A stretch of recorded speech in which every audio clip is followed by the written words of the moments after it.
el siguiente punto es del contador.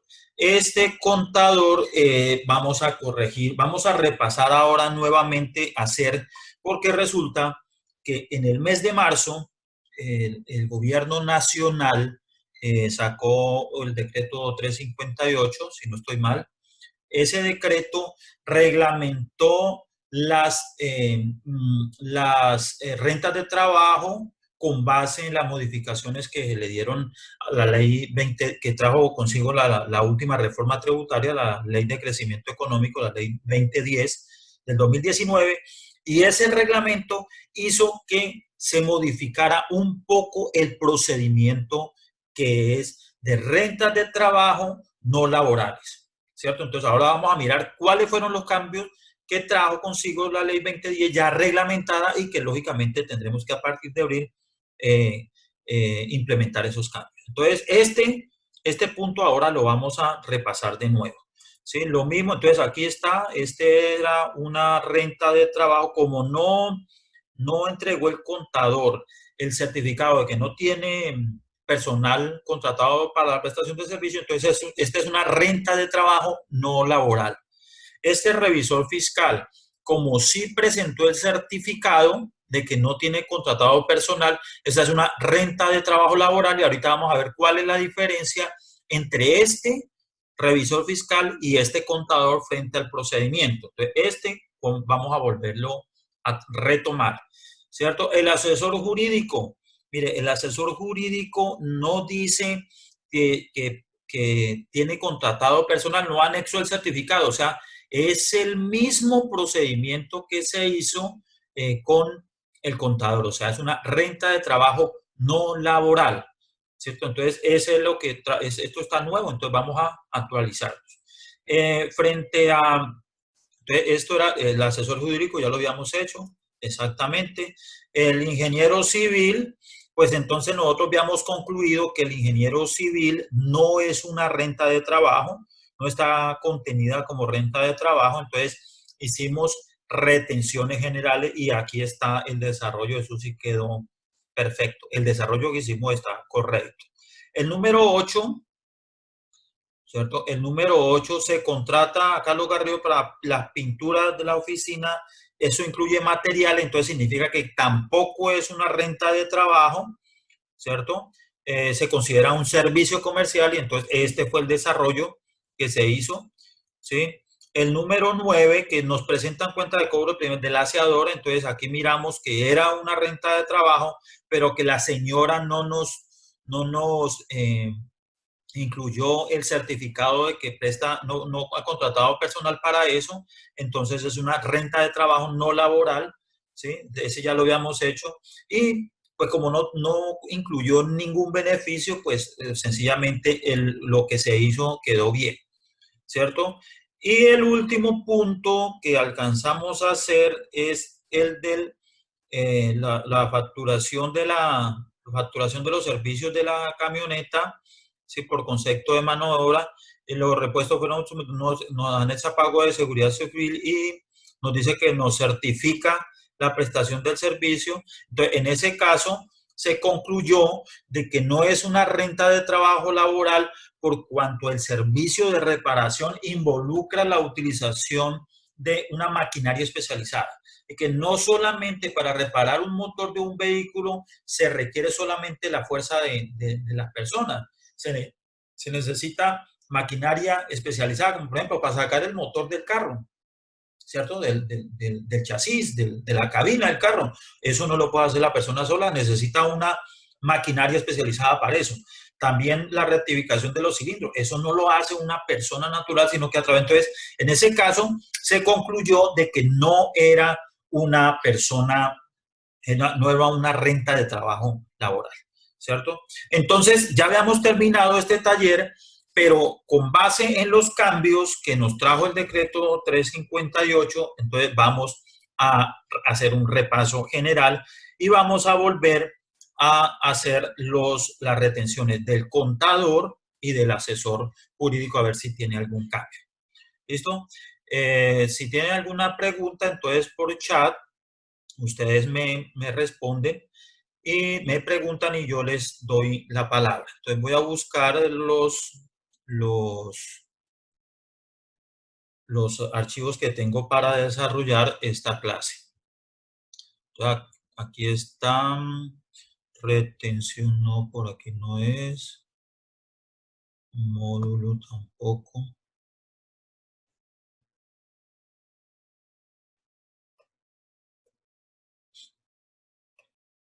Entonces denme un segundo.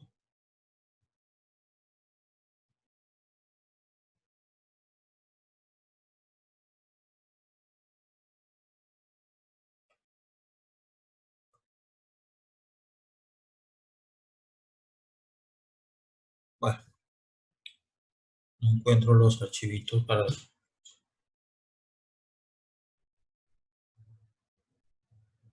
Bueno, vamos a abrir entonces mi libro.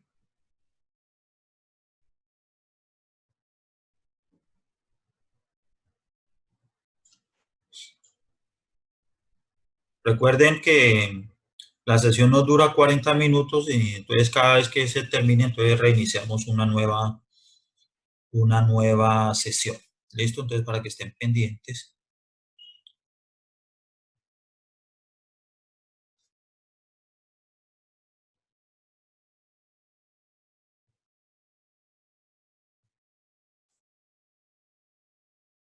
Aquí la encontré.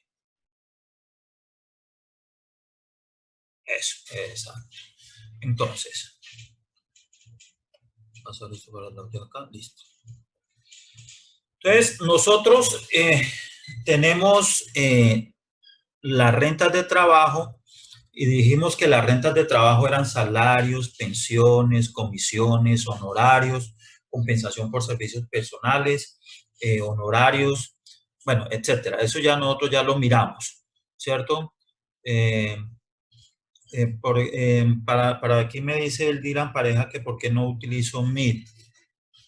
Mira, yo conozco Meet, pero la conexión de Meet es más, o sea, Zoom me permite a mí controlar toda la conferencia, toda la sesión, ¿cierto?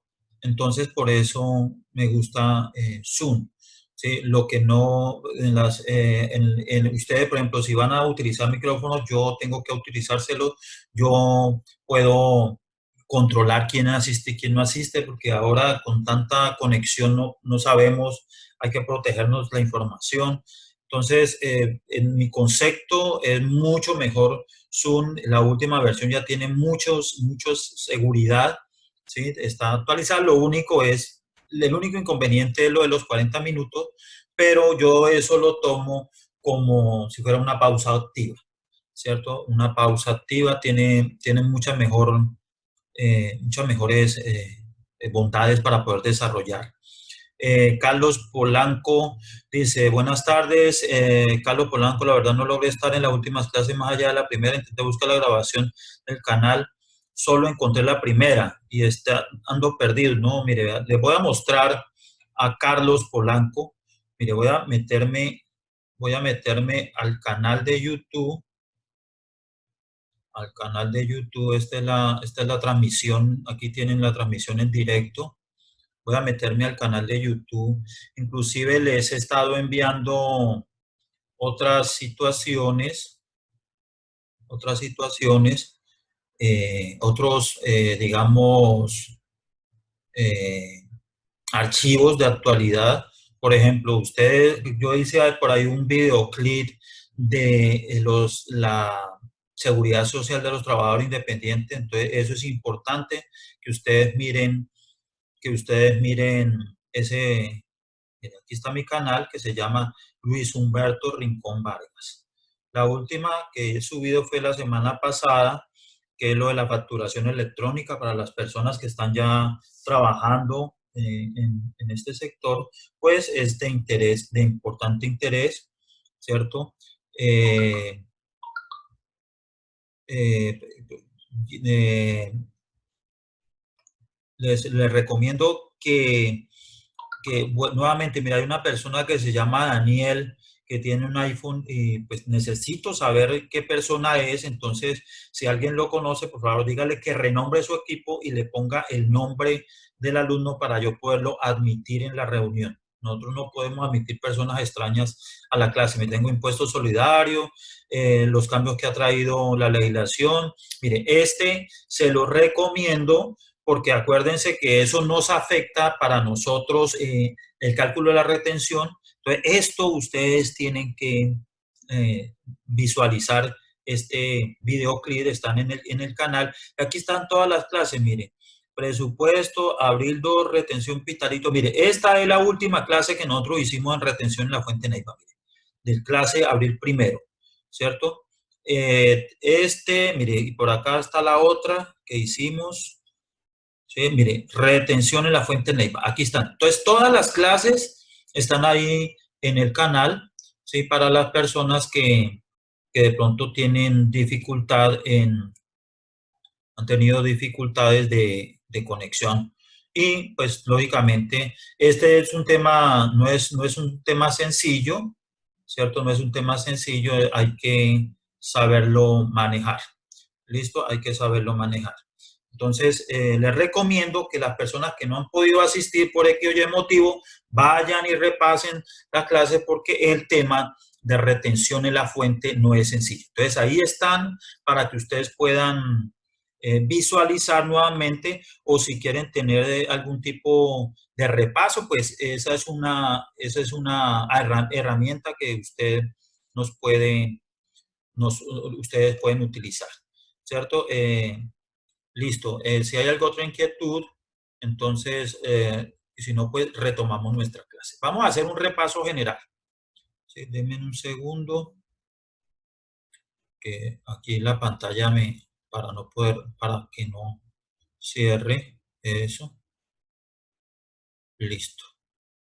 Para no cerrar, digamos, los que están por Facebook. Ahí está la que está por Facebook. Entonces, les recomiendo a los dos monitores que tienen que, mire, hay un señor que me dice que es iPhone Daniel, ¿sí? No sé si será la persona que nos está pendiente de ingresar. Por favor, díganle que tienen que nuevamente renombrarse. Listo, entonces, vamos a hacer un repaso.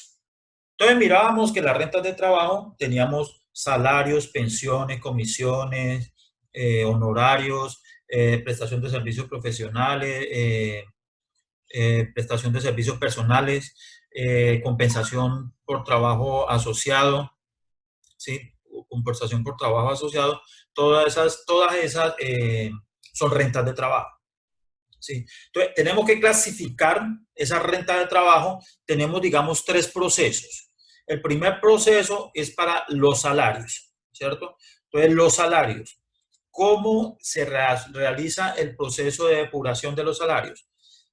Cogemos el ingreso, le restamos los ingresos no constitutivos de renta, aquí están, aportes a pensión, el aporte al Fondo de Solidaridad, aporte a salud, aporte a, en este caso, perdón, este es el proceso de los salarios, vamos a ponerlo un poco más grande, ¿sí? Y los aportes voluntarios a fondo de pensiones obligatorias, estos son los ingresos no constitutivos. Y sacamos el ingreso neto, pues lógicamente le restamos al ingreso del trabajo le restamos los ingresos no grabados y nos da el ingreso neto.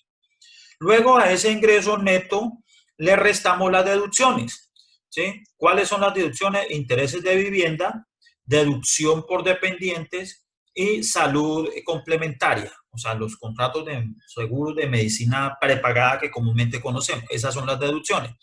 Y también le vamos a restar, acuérdense, estos son salarios, las rentas exentas. Esas rentas están exentas en el artículo 206 del Estatuto Tributario, numerales del 1 al 9, eso ya lo miramos, que miramos que la cesantía, que los intereses de las cesantías, que la indemnización por maternidad, que la indemnización por accidentes de trabajo, bueno, etcétera, etcétera, etcétera. Exactamente, entonces por aquí Aldo Darío Hernández, entonces ahí sí, ya le di la... sí, entonces esas son las rentas exentas que, que nosotros podemos tomar, ¿sí? Renta de 80 que nosotros podemos tomar. Listo. Y aquí hay unas rentas de 80 que están en el artículo 126 raya 1, que son los aportes voluntarios a fondo de pensiones voluntarias. Aquí es fondo de pensiones voluntarios. Entonces, a fondo, vamos a modificar aquí para actualizar fondo de pensiones voluntarias. Entonces, acá en no grabado está aportes voluntarios a fondo de pensiones obligatorias y tiene tratamiento de no grabado. Y acá aporte voluntario a fondo de pensiones voluntarias y eso es renta exenta. Y adicionalmente tenemos los aportes en cuenta AFC y AVC. La AFC es ahorro de fomento a la construcción y AVC es ahorro voluntario a la construcción que lo da el Fondo Nacional del Ahorro. Estas son las rentas exentas. A esto sacamos un subtotal, que es coger el ingreso neto, le restamos las deducciones y le restamos las exenciones. Sacamos ese subtotal y le aplicamos el 25% como renta exenta general, ¿sí? Y ahí sí, a ese subtotal le resto el 25% de renta exenta general, nos queda una base preliminar, ¿cierto? Hay un control, un límite de las deducciones y las exenciones que pueden tomar los asalariados, que está en el numeral 2 del artículo 388, y dice que la sumatoria de las exenciones más las deducciones no puede superar el 40% del ingreso neto, ¿sí? O sea, ¿qué tengo que hacer yo ahí? Entonces, lo que tengo que hacer es coger el ingreso neto, aquí está, calcularle el 40%. ¿Qué me da? Exactamente, aquí está, mire, me da el ingreso neto por el 40% me da 2.835.200. Eso es lo máximo que yo me puedo tomar como deducciones y exenciones. Ahora voy a mirar cuánto efectivamente me he tomado, ¿sí? Aquí dice que me he tomado 3.086.000 pesos. ¿De dónde saco eso? Entonces cojo las deducciones, que es 1.252.000. Estas exenciones generales, que son 500.000, ahí me da 1.700.000, más esta renta exenta general de 1.300.000, o sea, que me da, la sumatoria de eso me da 3.086.000. El límite máximo son 2.835.000, o sea, que estoy superando el límite.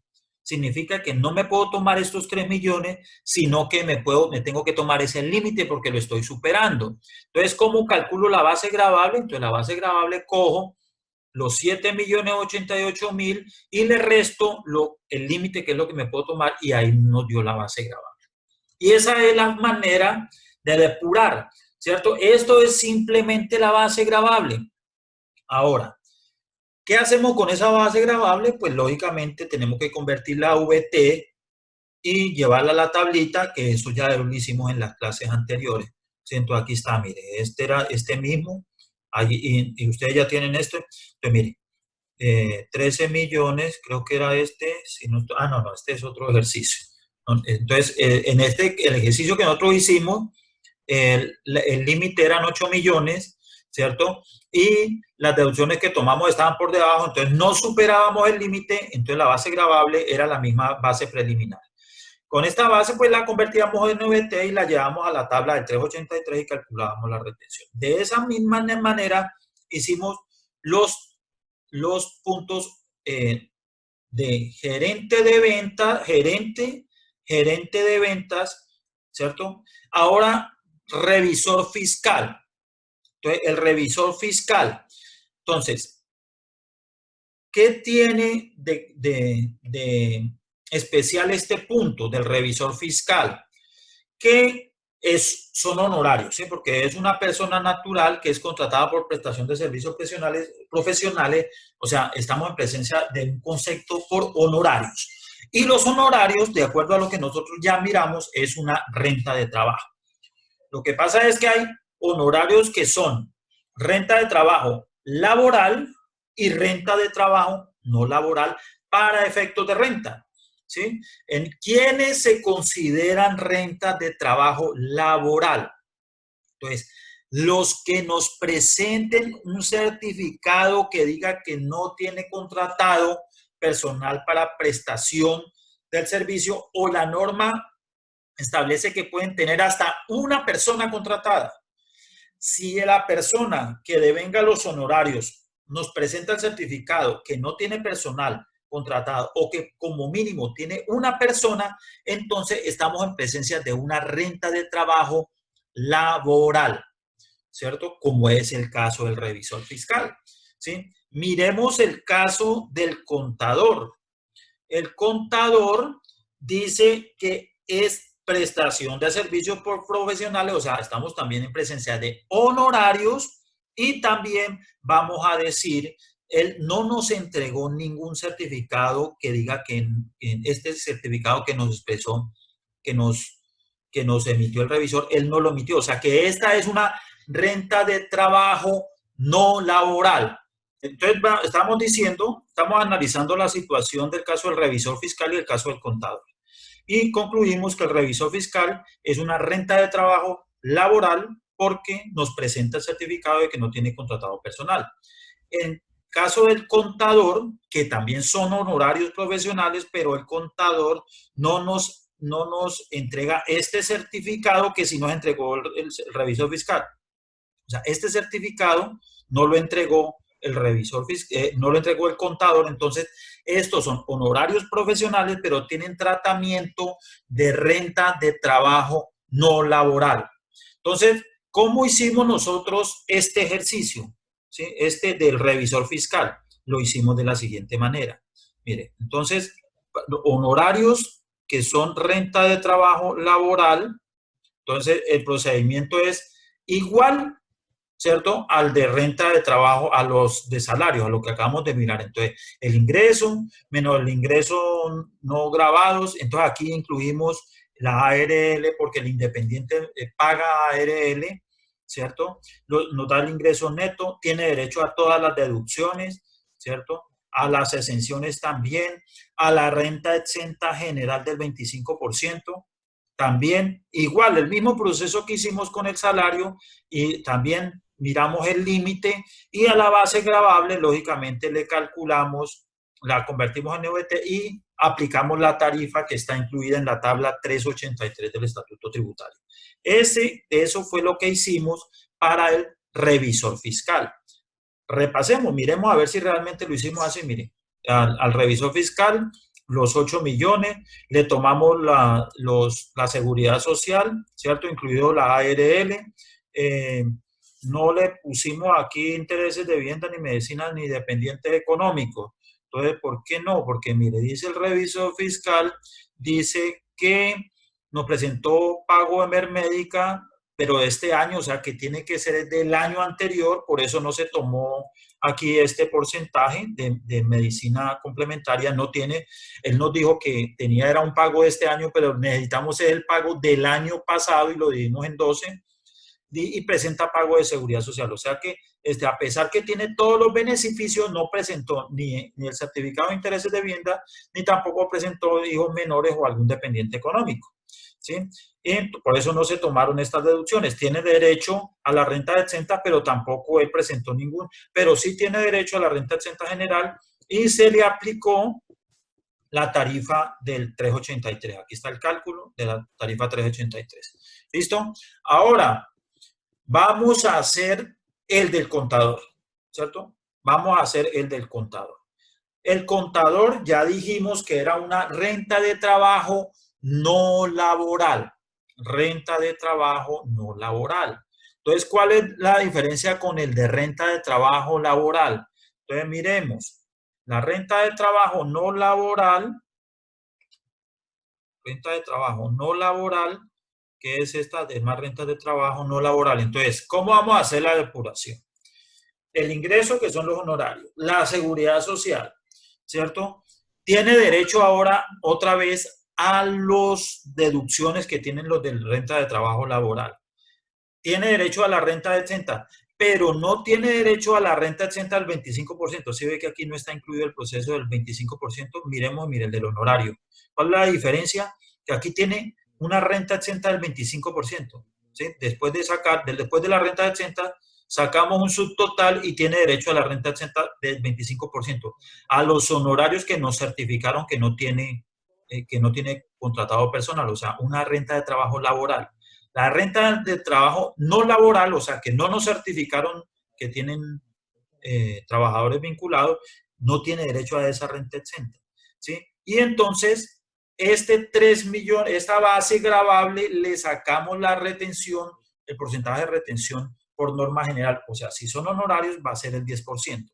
Entonces vamos a hacer nuevamente, porque pues, lógicamente por el cambio de la normatividad esto cambió. ¿Listo? Entonces, vamos a hacerlo. Dice así: el contador es contratado por prestación de servicios profesionales con unos honorarios de 8 millones de pesos. Es no responsable de IVA, o sea que no cobra IVA. Presenta certificado de Emermédica por valor de 1.800.000, ¿cierto? 1.800.000 por 10 meses del año 2019. O sea, este 1.800.000 lo vamos a coger y lo vamos a dividir en 12. Ahorro AFC y la seguridad social. Nos entrega registro civil de un hijo, 2 hijos menores y certificado de intereses de vivienda. Certificado de intereses de vivienda. Entonces, vamos a ver. Entonces, comenzamos.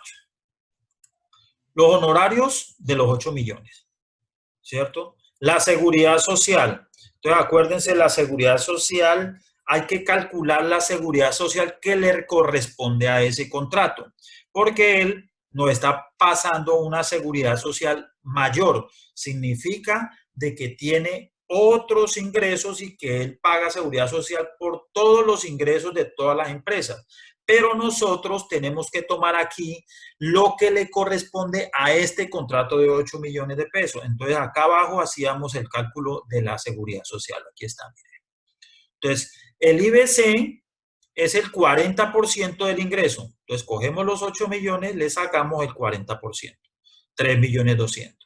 Y sobre este 3.200.000 va a pagar salud del 12.5%, pensión, si tiene más de 4 salarios mínimos, pues Fondo de Solidaridad y ARL. Entonces, efectivamente, el 4% de 3.200.000, ¿cierto? El 12.5, perdón, de 3.200.000 son 400.000 pesos. El 16% de 3.200.000 es 512.000.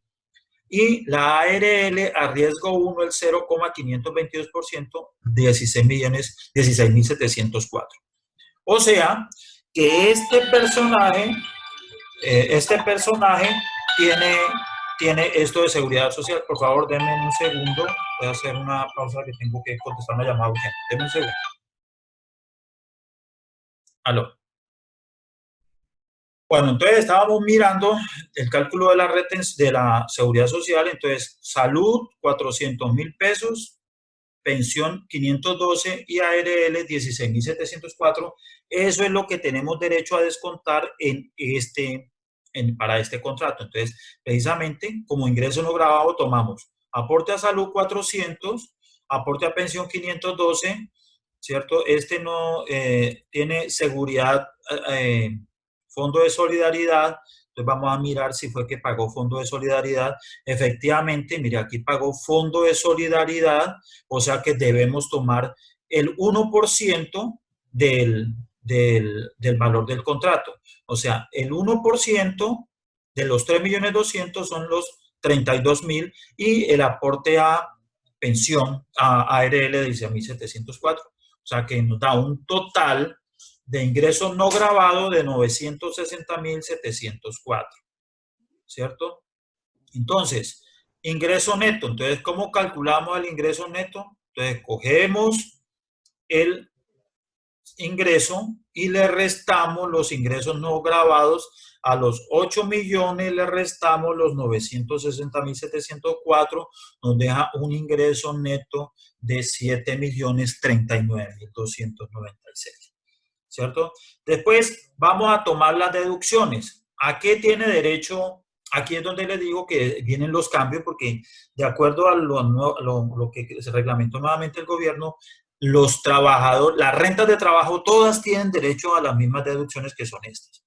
Entonces, vamos a ver, dice que tiene un plan complementario, aquí está, mírenlo, de 1.800.000 que corresponde al año 2019. Un plan complementario de salud, Emermédica.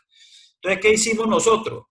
Cogemos el 1.800.000, perdón, aquí está, no tenía derecho, entonces ahorita sí tiene derecho, entonces cogemos el 1.800.000 y lo dividimos en 12. O sea que él tiene derecho a tomarse como deducción durante los 12 meses del año 2020 estos 150.000 pesos, ¿cierto? Que son este 1.800.000 dividido los 12 meses del año 2020. Ahora, ¿qué tenemos? ¿Qué tenemos aquí? ¿Qué sigue? Dice, ahorro AFC, entonces es una renta exenta, ¿cierto? Ahorro AFC, mírelo, aquí está. Ahorro AFC, lo habíamos hecho correctamente. Listo. Después, ¿qué dice? Los aportes a seguridad social ya los calculamos. Y dice que tiene dos hijos menores. O sea, estos dos hijos menores son dependientes económicos. O sea, tiene derecho a dependientes económicos. Entonces, esto significa que tiene derecho a tomarse el 10% del ingreso. Esto por el 10% y lo máximo que puede tomar ahí son 32 VT, que en este caso pues no supera los 32 VT, daban más del millón de pesos, entonces el 10% son 800.000 pesos. Y también dijo que nos dio un certificado de intereses de vivienda del año 2019 también, aquí dice, por valor de 3.625.500. Entonces, ¿qué hicimos? Cogimos los 3.625.500 y lo dividimos en 12. Y esto fue lo nuevo que nos trajo el decreto 358. Entonces, tiene derecho a todas las exenciones. Listo. Entonces, así ya tenemos toda la información. Entonces, 1.000.000, las deducciones, todas estas tres nos suman 1.252.000. Las exenciones, entonces ya teníamos el ahorro en las cuentas de BC 500, nos da un subtotal de 5.287.000. Recordemos, como lo miramos hace unos momentos, que este tipo de rentas de trabajo no laboral no tiene derecho a la renta exenta del 25%. O sea que nos da una base preliminar de 5.287.171. Ahora, vamos a calcular el límite de deducciones y exenciones. Entonces, ¿cómo lo hacemos? Cogemos el ingreso neto y le calculamos el 40%, ¿cierto? O sea, que lo máximo que esta persona puede tomar entre deducciones y exenciones es 2.815.000. ¿Cuánto tiene? ¿Cuánto se está tomando en realidad? Entonces se está tomando de deducciones 1.252.000 y de renta de exenta 500. O sea que tiene 1.752.000. No excede el límite que son de 2.815.000. Eso significa que como no excede, no supera el límite, entonces la base preliminar se convierte en base gravable. O sea, que esta es la base gravable. 5.287.170 de gravable. Ahora, como es una renta de trabajo no laboral, no aplica retención del artículo 383, ¿cierto? No aplica retención del artículo 383, ¿sí? Como lo hicimos en los tres casos anteriores. Como no aplica, entonces lo que hacemos es coger la base y aplicarle el 10%, que es la retención por honorarios. Entonces, la retención por honorarios es el 10%. Entonces, cogemos la base y le aplicamos el 10% y esa es la retención que le vamos a hacer, 528.717. Entonces, hagamos acá cómo nos queda la cuenta, ¿cierto? 8 millones, ¿cierto? En los honorarios que le pagan. No cobra IVA porque es no responsable. O sea que él nos factura 8 millones. Retención por rentas de trabajo, entonces honorarios del 10%. Y él hace un aporte a AFC de 500.000 pesos que eso lo descontamos y nos da una cuenta por pagar de 6.972.283 pesos. ¿Listo? Y ahí, de esa manera se resuelve el punto número que es el del contador, el número 5. Preguntas, muchachos, inquietudes al respecto. No hay inquietudes, listo. Vamos a hacer, para reforzar y para corregir, porque inicialmente el 1 de abril lo habíamos hecho mal, todavía no me había actualizado en la norma, el punto número 6 del asesor jurídico, ¿cierto? Aldo Darío Hernández pregunta qué es el IBC. Entonces, IBC es ingreso base de cotización. Eso es para calcular la base para poder aportar a seguridad social, ¿cierto? Vuelvo y les recomiendo que miren en el canal ese videoclip que hice sobre el cálculo de los trabajadores independientes, ¿cierto? Ingreso base de cotización a seguridad social. Los independientes cotizan, cogen el ingreso total y le calculan el 40% y sobre ese valor pagan seguridad social. ¿Listo? Entonces vamos a hacer el punto número 6. Vamos a hacer el punto número 6. Entonces, en este caso, vamos a repasarlo. El asesor jurídico es contratado por prestación de servicios profesionales por un honorario de 6 millones de pesos masiva. O sea, este es responsable porque nos cobra IVA. ¿Sí? Se le descuenta Emer Médica por 180.000, aportes AFC por 300.000 y presenta pago de seguridad social. Registro civil de un hijo menor, el cual depende económicamente de él. ¿Listo? Entonces, como no certifica que tiene personal contratado, esta es una renta de trabajo no laboral. O sea, es el mismo procedimiento que tenemos para el contador. Entonces lo vamos a hacer. Vamos a recalcularlo nuevamente. Entonces aquí, vamos aquí a ver, entonces asesor jurídico. Entonces, ¿dónde está el texto? Esto. Entonces, honorarios profesionales por 6 millones de pesos. Listo, 6 millones de pesos. Cálculo de, vamos a calcular la seguridad social. Entonces el cálculo del IBC, mire, aquí está. Otra, vamos a ponerlo aquí. 6 millones de pesos, entonces para calcular el ingreso base a cotización, entonces cogemos los 6 millones y le aplicamos el 40%. O sea, 6 millones por el 40% nos da 2.400.000. Significa de que él tiene que pagar seguridad social sobre 2.400.000. Entonces debe pagar salud 12.5%, pensión 16%, que nos da 384, y ARL el 0,522%, o sea, 12.528. Resulta que el señor, esto es lo que como mínimo nos debe presentar. Miremos cuánto nos presenta. Miren, nos presenta salud de 125.000 y tenía que pagar 300.000.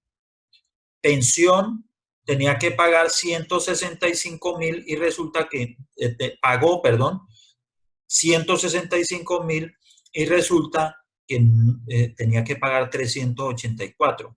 ARL él pagó 5.200 y resulta que él pagó 12.528.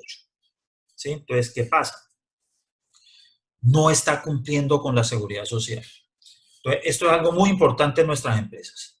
Nosotros tenemos que exigir el pago de seguridad social, ¿cierto? El Estado colombiano ha delegado a las empresas pagadoras a que controlen el pago de seguridad social de los independientes. Entonces nosotros tenemos que exigirle a la persona el pago de seguridad social correctamente. Si nosotros no le exigimos el pago de seguridad social correctamente a las personas, resulta de que nosotros, si no se lo aceptamos así de esa manera y le pagamos en este caso al asesor jurídico, el castigo es para nosotros, porque no le exigimos. ¿Y cuál es el castigo? Que este gasto de 6 millones de pesos no lo vamos a poder incluir en la declaración de renta como una deducción. ¿Qué consecuencias trae eso? Que las utilidades nos van a incrementar en 6 millones de pesos. Y si se nos incrementan estos 6 millones de pesos porque no podemos meter esto como gasto, entonces tenemos que pagar un impuesto del 33% de impuesto de renta de esto, que 6 millones de pesos por el 33%, eso es, entonces vamos a colocar aquí 6 millones de pesos por el 33%, equivale a un impuesto de 1.980.000, o sea, se me incrementa el pago de impuesto por yo no exigirle a la persona, al asesor jurídico, la seguridad social correspondiente. Hay una pregunta, dice Elian Paladines, para tomar en cuenta, por ejemplo, los pagos de Mermédica siempre tienen que ser del año pasado. Sí, señor. La norma dice lo que son intereses de vivienda y pago de seguridad social complementaria, seguros de salud complementarios, se toman son los del año inmediatamente anterior. O sea, para intereses de vivienda y pagos de Mermédica, en este caso que es un plan, un seguro de salud complementario, tomamos los del año pasado, no los del presente año, sino los del año pasado, y lo dividimos en el número de meses que lo vamos a utilizar, que se supone que son todos los 12 meses del año, ¿cierto? Volvemos a nuestro caso. Entonces, este señor no nos presentó debidamente la seguridad social, ¿cierto? No está cumpliendo con el pago de seguridad social.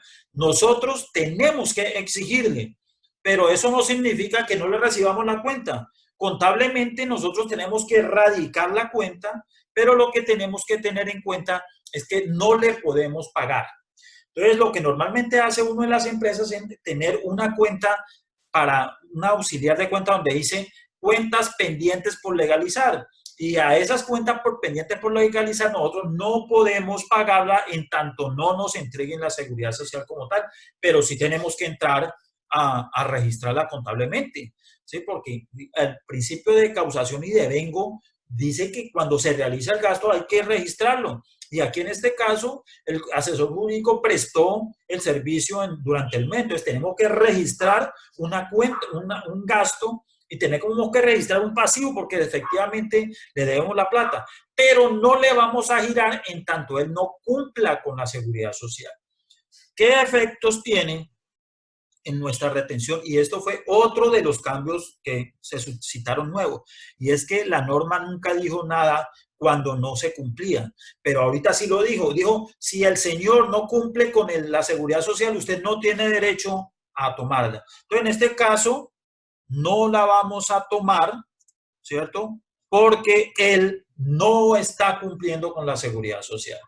Si antes la tomábamos lo que él presentaba. No, ahorita hay un castigo y dice, usted no le toma eso como ingreso grabado porque no está cumpliendo. Por eso, entonces, hicimos esto. Entonces, en los 6 millones no le tomamos los pagos de seguridad social, no le tomamos los pagos de seguridad social porque efectivamente el asesor jurídico no está cumpliendo con la seguridad social, ¿cierto? No está cumpliendo con la seguridad social. Entonces, no se le toma.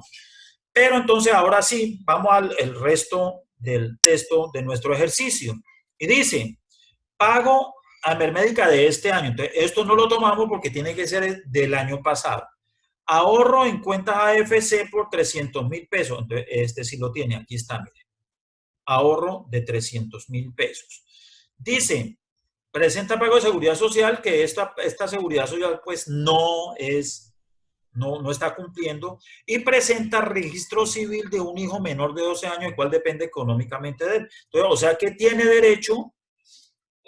derecho a dependientes económicos, o sea que cogemos los 6 millones de pesos y le calculamos el 10%, por el 10%, ¿cierto?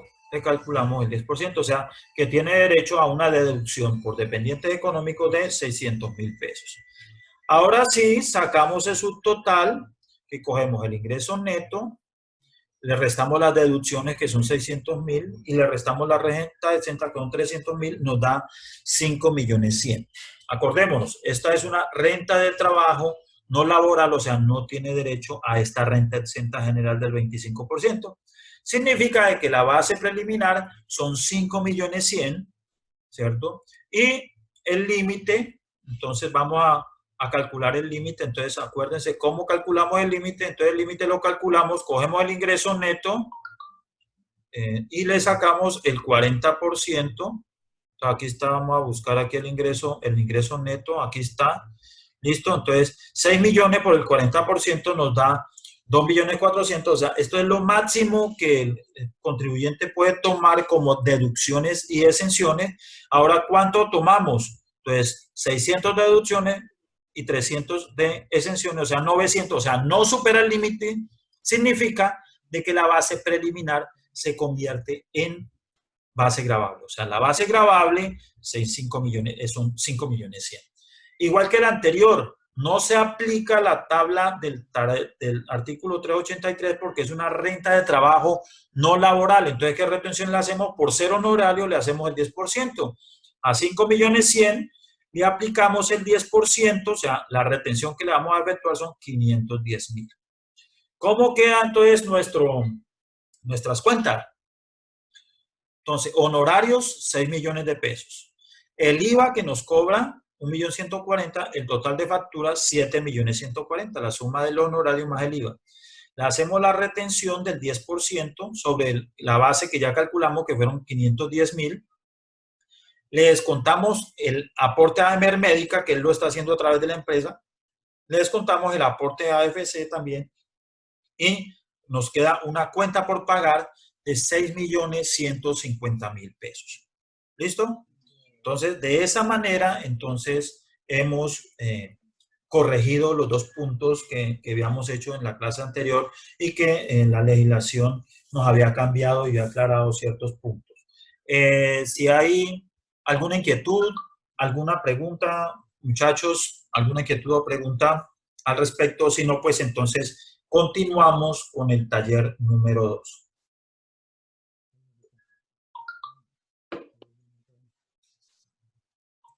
Bueno, al parecer no hay ninguna pregunta. Exactamente. Porque ahí en el chat hay una pregunta. Dice Diego Vea, profe, ese punto, este punto presentó el certificado. Vamos a ver si es verdad. O sea, usted me dice que el asesor jurídico presentó el certificado. No, mire, yo estoy aquí, lo tengo aquí, el asesor jurídico con honorarios, dice, aporte a AFC, pago de seguridad social y un hijo menor no presenta el certificado. Mire, igual que el contador, es que el certificado a que hace referencia es este, por ejemplo, este que nos presentó el revisor fiscal, mire, no nos presenta certificado de retención, perdón, no presenta certificado donde nos presenta certificado donde no tiene contratado personal para la prestación del servicio. ¿Sí? Revisor fiscal sí presentó, el contador no presentó, el asesor jurídico tampoco presentó. Sí, mire, tampoco presenta. Por eso, vuelvo y repito, entonces, el revisor fiscal es renta de trabajo laboral. El contador es renta de trabajo no laboral. Y el asesor jurídico es renta de trabajo no laboral. ¿Sí? Entonces, el procedimiento que hicimos es el correcto. Elian Paladines dice, al IVA no le sacamos retención de IVA, pues todavía no hemos visto la retención de IVA, entonces por eso no se la aplico, ¿cierto? Cuando miremos retención de IVA, cuando miremos retención de ICA, entonces vamos a hacer un taller con todos los juguetes, o sea, con todas las retenciones. Por ahora no hemos visto sino solamente retenciones en las rentas de trabajo y algunas retenciones adicionales, ¿cierto? Todavía no lo tenemos que primero esperar a que miremos todo el contenido para poder aplicar todos los tipos de retenciones que pueden existir. ¿Listo? ¿Alguna otra inquietud? ¿Alguna otra pregunta? O si no, pues continuamos con nuestra charla sobre retención en la fuente por los demás conceptos. ¿Listo? Ok. Bueno, muchachos, entonces seguimos. Ahora hemos visto, hasta este punto, hemos visto retenciones retenciones por rentas de trabajo, ¿cierto? Hemos visto retenciones por rentas de trabajo. Ahorita vamos a mirar las demás retenciones. Entonces, ¿cuáles son las demás retenciones? Entonces, déjenme por aquí, voy a abrir un archivito que dice tabla retención en la fuente. A ver si es este. Ok, es este. Listo. Entonces vamos a mirar los demás conceptos. Entonces ya miramos este concepto, que fue retención por salarios. Ahora estos conceptos son los conceptos de los demás conceptos diferentes a retenciones de trabajo. Entonces hay honorarios, ¿cierto? Honorarios y comisiones. Entonces, esto, honorarios y comisiones.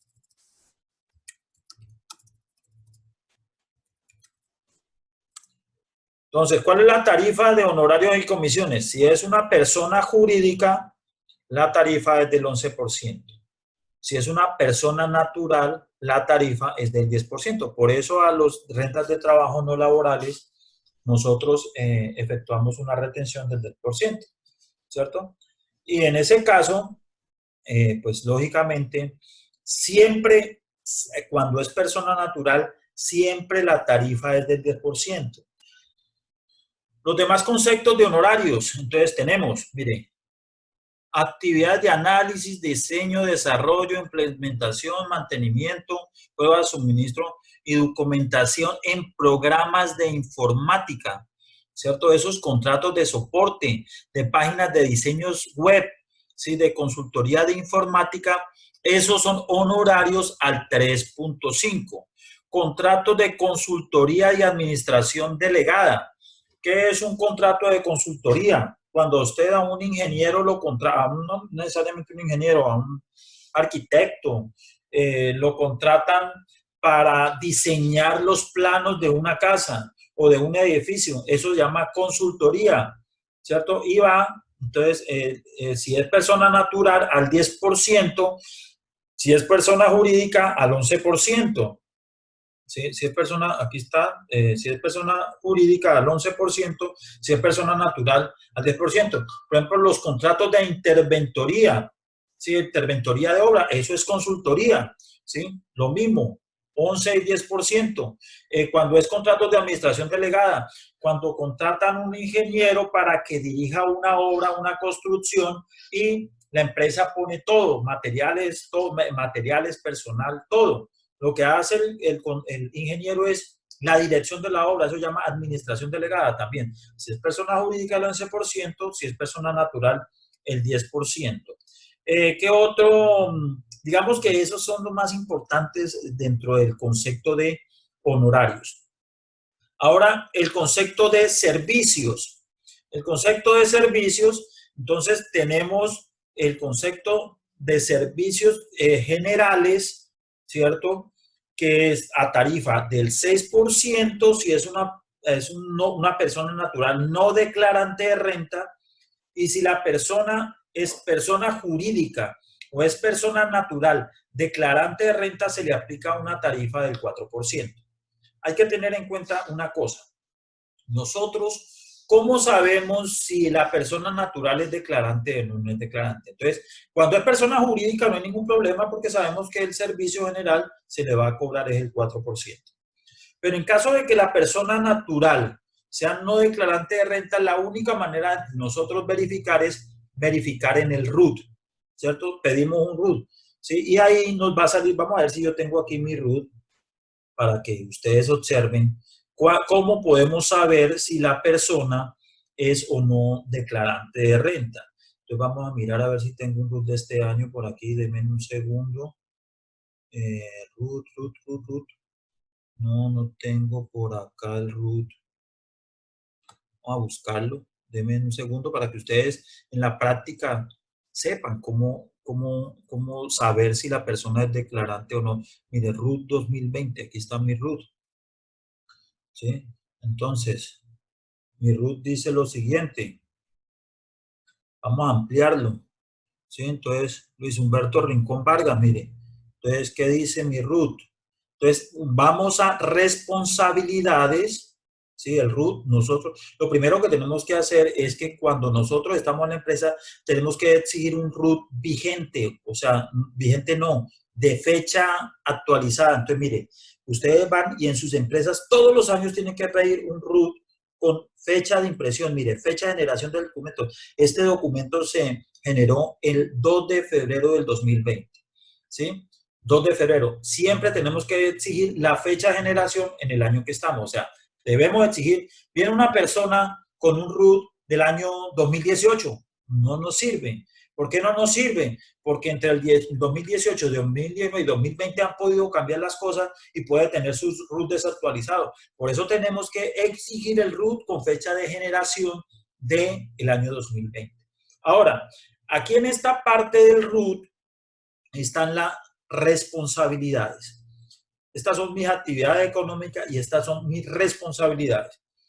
Si en esta parte aparece esta responsabilidad que es 0,5, mira aquí está, 0,5 significa que soy impuesto de renta y complementario régimen ordinario. ¿Qué significa esto? Que soy declarante.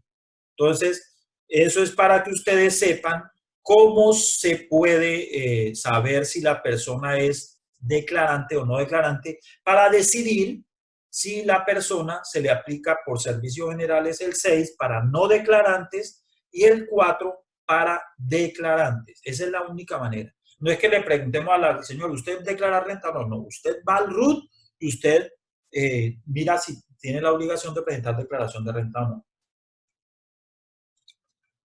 Ahora algo muy importante. ¿Cómo nosotros sabemos si se aplica retención por honorarios o retención por servicios? Porque lógicamente el honorario es un servicio, ¿cierto? Entonces la DIANA ha definido claramente. Si para usted poder prestar el servicio impera la fuerza material, ¿cierto? O sea, que cualquier persona está en la capacidad de hacerlo. Entonces, estamos frente a un servicio general.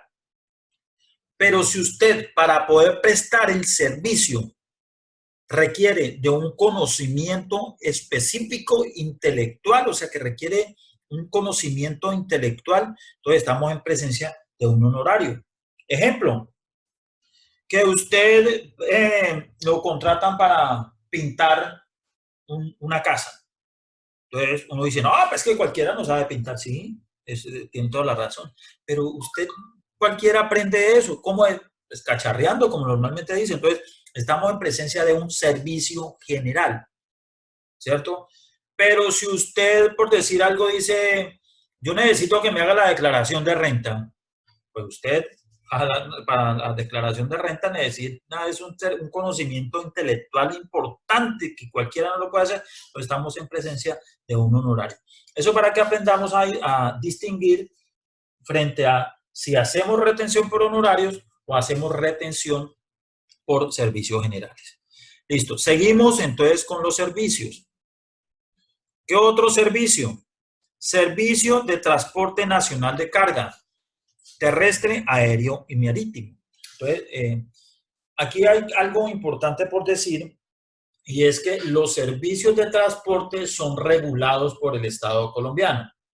O sea, cualquier persona no puede prestar servicio de transporte, porque como es un transporte regulado y vigilado por la Superintendencia de Industria y Transporte, para usted poder prestar servicios de transporte tiene que tener autorización, ¿cierto? Y eso, única y exclusivamente esa autorización se da a las empresas de transporte, ¿sí? Entonces, por decir algo, usted viene, tiene un carro particular, ¿sí? Y usted lo contratan para que lleve unos compañeros de trabajo a un sitio diferente. Entonces, la empresa, ¿qué le va a hacer? ¿Le vamos a hacer retención por transporte de pasajeros? No. ¿Por qué? Porque usted no está autorizado. Ese transporte que usted y ese servicio que usted prestó es un servicio ilegal, porque usted no está autorizado legalmente para prestar el servicio. Y eso ha sido la pelea de las empresas transportadoras con los de Uber, porque Uber son contratos de prestación de servicios de transporte de pasajeros en carros particulares. Y esos carros particulares no están autorizados legalmente para prestar el servicio de transporte de pasajeros. Por eso ellos decían que era un servicio ilegal. Lo mismo pasa con los mototaxistas. ¿Por qué los mototaxistas no pueden desempeñar su trabajo transportando gente? Porque no están autorizados, se autorizan las empresas de transporte y ellas tienen que cumplir con una serie de requisitos específicos para que el Estado colombiano las pueda autorizar a prestar este servicio. Entonces, este servicio de transporte, todos los servicios de transporte que están aquí son para los que están autorizados. En este caso, transporte de carga, perdón, es el 1%. La base es sobre 4 VTs, ¿sí? Entonces, la base mínima. Si usted no presta un servicio que es menos de 4 VT, entonces, ¿cuánto es 4 VTs? 4 por el valor de la VT que aquí está. Eso es 142.000. Si usted presta un servicio de transporte que vale 126.000, entonces como no supera la base, pues no se le hace retención. Pero usted presta un transporte de carga, estando autorizado, vale 200.000 pesos, pues sí entra a hacerle la retención del 1%. Transporte de pasajeros. Entonces el transporte de pasajeros, la tarifa es del 3.5, transporte terrestre. 3.5 sobre 27 VT, o sea, esa es la base mínima. De ahí en adelante se le hace retención. Transporte nacional de pasajeros aéreo y marítimo, la retención es del 1%. Otro concepto, servicio de empresas temporales de empleo. Se hace el 1% sobre el AIU, ¿cierto? Y lógicamente la base es 4 VT. Aquí hay algo muy importante y es decir qué es una empresa temporal de empleo. ¿Sí? En empresas temporales de empleo son las únicas legalmente autorizadas en Colombia para hacer intermediación laboral, ¿cierto? O sea, es la única figura legal que en Colombia puede poner empleados, ¿cierto? Para que trabajen en otras empresas. Es la única, ¿sí? Y esas empresas temporales de empleo son, como su nombre lo indica, es para empleos temporales. ¿Y qué es un empleo temporal? Un empleo temporal es aquel que va a suplir una vacancia temporal, ¿cierto? ¿Cómo así? O sea, que en las empresas hay cargos permanentes y hay cargos o empleos temporales. ¿Cuál que es un cargo permanente? Pues el que está todo el tiempo. Ahí tienen un gerente, claro, eso es un permanente. Tienen el contador vinculado por nómina, es un cargo permanente. Tienen el auxiliar de contabilidad, es un cargo permanente. Todos los, sí. Pero llega diciembre y viene la temporada para comprar ropa, ¿cierto? Para comprar regalitos. Entonces necesitan personal de venta única y exclusivamente por la temporada. Entonces contratan personal para la temporada. Ese cargo es un cargo temporal y ese cargo pues puede ser suplido por una empresa de servicios temporales, empresas temporales de empleo, ¿sí? Que pues, hay una persona que se enfermó y le dieron una incapacidad de 15 días o 20 días, o tuvo un accidente de trabajo, 15 días, 20 días. Entonces, ese empleo es un cargo temporal. Se va la persona a cumplir su incapacidad y llega otra a cumplir esa vacancia. Es una vacancia temporal. O, por ejemplo, una licencia de maternidad. ¿Sí? Entonces, significa de que la norma dice que puede ser contrato hasta de un mes, prorrogable en el tiempo hasta 3 meses. O sea, que máximo un empleo temporal puede durar 3 meses. Y esta retención del 1% es sobre la IU para las empresas temporales de empleo. ¿Cómo así? Que a usted lo contrataron para que trabaje en la temporada de diciembre, ¿sí? Y entonces nosotros decimos, esto es un empleo temporal, hacemos el 1%. No. Estas retenciones, esta es para las empresas de empleo temporal. Otra retención, servicios integrales de salud que involucren servicios calificados y no calificados. Prestado por usuarios por instituciones IPS, que comprendan hospitalización, radiología, medicamentos, exámenes, etcétera, etcétera. Ese era del 2%. Entonces, aquí también hay mucha confusión en la práctica, hay mucha confusión al respecto, porque lógicamente se piensa que esta retención del 2% es para aplicar a todas las IPS y no es así.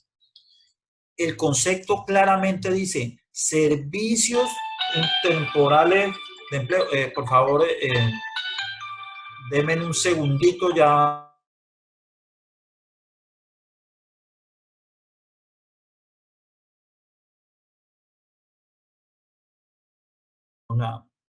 La clase. Entonces, estamos hablando de los servicios integrales de aseo que se tiene de salud, que se tiene la concepción que a todas las IPS, Institutos Prestadores de Servicios de Salud, se les hace el 2% y eso es equivocado.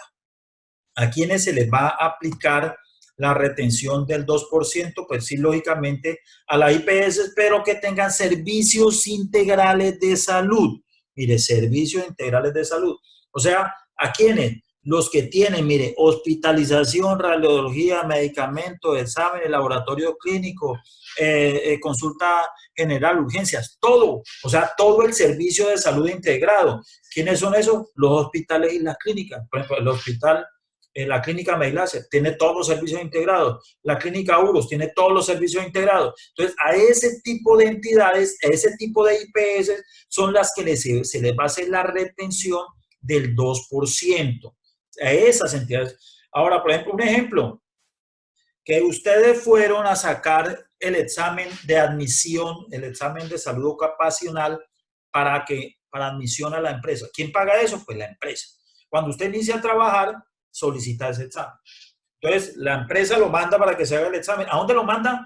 A una IPS, porque eso es un servicio de salud. Esa IPS, lógicamente, pues no tiene esta servicio integral, solamente esta partecita. Entonces, a esta IPS hay que hacerle la retención del 11% por honorarios, porque no es una IPS que preste servicios integrales. Lo mismo pasa con los servicios de laboratorio. Si ustedes van a un laboratorio y el laboratorio no tiene integrado todos los tipos de laboratorio clínico, que es el laboratorio clínico, radiología y imagenología, o sea, si no tiene el servicio integrado, no le podemos aplicar el 2%, sino que tienen que aplicarse la retención del 11%. Listo, seguimos. Arrendamientos. Entonces, hay dos tipos de arrendamientos.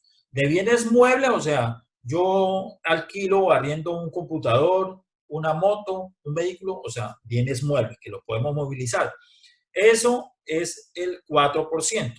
Y de bienes inmuebles, pues lógicamente es el 3.5%. Sobre arrendamiento de bienes muebles no hay cuantía, o sea, sobre cualquier valor, así sean 10,000, 20,000 pesos, se aplica la retención. Y por bienes inmuebles sí es a partir de 27 VT. En monumentos eclesiásticos ya lo mirábamos, esta es una renta de trabajo, ¿cierto? Renta de trabajo 4% para los declarantes y 3.5% para los no declarantes. Servicio de hotel, restaurante y hospedajes, el 3.5%, la base mínima es el 4%. Ya habíamos mirado contrato de construcción, ¿cierto? Ya habíamos hecho un ejercicio. ¿Cuál es? El 2%. Compras. Entonces, el concepto de compras es para declarantes es el 2.5%, para no declarantes es el 3.5%. Entonces, si es una persona jurídica, está obligada a presentar declaración, se le aplica el 2.5%, o si es una persona natural, ya saben que deben revisar el RUT para saber si es declarante o no declarante. Compra de productos agropecuarios sin ningún procesamiento, el 1.5% a partir de 92 UT. Entonces, ¿qué es esto de productos agrícolas o pecuarios? Entonces, es el producto tal como lo trae la naturaleza. Entonces, por ejemplo, la leche, ¿cierto? Ustedes tienen una ganadería, venden la leche, ese es un producto agropecuario, ¿sí? Esa leche es un producto que se le aplica una retención de 0.5, sin ningún procesamiento, tal como lo produce la naturaleza. Los huevos, ¿cierto? Entonces, ustedes tienen una avícola y ustedes venden huevos, ¿sí? Sin ningún procesamiento industrial. Entonces, que ustedes les dio la idea de que van a vender huevo duro, entonces lo pusieron a cocinar huevo duro, entonces ya tiene un procesamiento industrial, entonces ya no le podemos aplicar esta retención, sino que le vamos a aplicar es la retención de compras generales. Por ejemplo, el arroz, ese que nosotros encontramos en los supermercados, ese arroz ya es un producto procesado, entonces no le podemos aplicar esta retención, sino la retención de compras generales. Pero si usted está vendiendo, usted produce arroz, usted es el que tiene su campo y cultiva arroz y va a vender el arroz con cascarilla y con todo al molino. Entonces, ese sí es un producto agrícola y estaría sometido al 1.5. Otro, café, pergamino o cereza. La retención es el del 0.5 a través de 160.000, de 160 VT. Entonces, el café, pergamino o cereza es la cereza es con cáscara de todo, ¿cierto? Y el pergamino es ya pelado y sin la cáscara, sin la cascarilla, ¿sí? Sin ningún procesamiento, simplemente que usted lo cogió de la mata, lo descascarilló y lo puso al sol a secar y después lo fue y lo vendió. Ese es el café pergamino, ¿sí? Y si usted ya lo tuesta y vende el café tostado, pues eso ya tiene un procesamiento, no entraría dentro de esto. Compra de combustibles y derivados del petróleo. Entonces, eso es el 0.1% y no hay ninguna base. ¿Sí? Entonces, esta retención sí hay que tener cuidado, porque acuérdense, si nosotros no aplicamos la retención, entonces esa deducción o ese gasto no lo podemos meter en la declaración de renta. ¿Sí? Entonces, ¿cuál es la recomendación? Hay que asumir, porque es una retención muy poquita, cuando, por ejemplo, se va el mensajero y le dicen, tome 10.000 pesos para que le eche combustible a la moto. ¿Sí? No le pueden dar más de 10.000 pesos porque la moto no está acostumbrada, ¿cierto? Si le dan 20.000 y él le echa 20.000 pesos, la moto se va. ¿Sí? Entonces le dan los 10.000 pesitos. Entonces le echa los 10.000 pesos y va usted a la estación de gasolina y el 0.1% de 10.000 serían como 10 pesos. ¿Sí? Se dan 10 pesos. Y entonces le dice usted al bombero, retención, le tengo que descontar 10 pesos, entonces, ¿y la vuelta? ¿Y cómo hacen? Pues eso es inaplicable en la práctica. Entonces, ¿qué tiene que hacer? Pues lógicamente la empresa tiene que asumir esa retención de su bolsillo. ¿Para qué? Para que no, para que no le vayan a desconocer costos y gastos en su declaración de renta. Es más beneficioso asumir esa retención que pagar un impuesto del 33%. Por ejemplo, que en el año al mensajero le dieron 1.000.000 de pesos para combustible y no se le hizo retención. ¿Qué significa? De que la empresa tiene que pagar un mayor impuesto por 330.000 pesos. Sí, por no, el 1.000.000 de pesos era como 1.000 pesos de retención. Entonces, por no asumir una retención de 1.000 pesos, 1.000 o 10.000 pesos, no sé cuánto dará, tienen que pagar un mayor impuesto de 330.000. Por eso mi consejo es que en estos casos, cuando no aplican las retenciones del 0.1, asuman esa retención para que no le desconozcan costos y gastos. Adquisición de vehículo, entonces el 1%, pero entonces en este caso, como va en este caso, usted tiene que hacer papeles ante una oficina de tránsito, es quien hace la retención en la adquisición de vehículos, quien hace la retención es en la oficina de tránsito. Nosotros nos abstenemos de hacer la retención. Adquisiciones de bienes muebles, raíces, bienes raíces. Entonces, cuando es un inmueble, si ese inmueble es un activo fijo, la retención es del 1%, aquí la tenemos, es del 1%. ¿Qué significa? ¿Quién hace la retención del 1%? El notario. Nosotros nos abstenemos de hacerlo. Pero si el bien inmueble es para vivienda, ¿sí? Y ese bien inmueble para vivienda vale menos de 20.000 VT, entonces la retención es del 1% y la hace el notario. Pero si el bien inmueble es para vivienda y es más de 20.000, vale más de 20.000 VT, entonces la retención es hasta los primeros 20.000 VT el 1% y lo que exceda de los 20.000 VT se le va a aplicar el 2.5%. Y en ese caso hace la retención el agente retenedor, ¿cierto? Y si la adquisición del bien es diferente a vivienda, por ejemplo, una oficina o un establecimiento en un centro comercial, diferente a vivienda. La retención es del 2.5 y en ese caso también la hace la retención el agente retenedor. En conclusión, ¿cuándo el notario hace la retención? Cuando equivale al 1%. ¿Sí? En los demás casos, la hace el agente retenedor. Otras retenciones. Entonces, pagos por tarjetas de débito y crédito es el 1.25, en este caso cuando trabajen con bancos. La lotería, rifa y apuestas, el 20%. ¿Qué otras? Sí que, bueno, estos son ya dividendos, no vamos a mirar dividendos. Y hasta ahí, muchachos, las retenciones.